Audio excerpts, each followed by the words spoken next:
தமிழ்நாட்டு சிங்கம் தமிழம் வாராரு, கருப்பு சூரியனா கம்பீரமா வாராரு.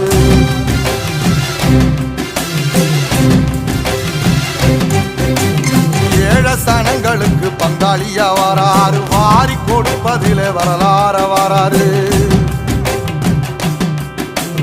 ஐயா ஊர்வலத்தில் ஆராத்தி எடுக்கட்ட ஆகாச சூரியனே ஆசபடும் நீவாரு.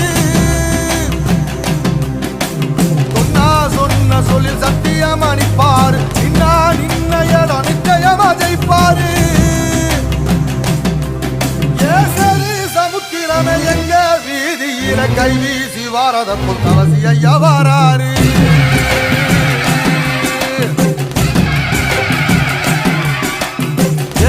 இமயமலை எங்க ஊரு சாமி மலை, எட்டு தசை நடுங்க எட்டு வச்சு வாராரு. வச்சு பொரிய ஒட்டு வச்சு கரிகால சோழம் போல கால் நடந்து வராரு.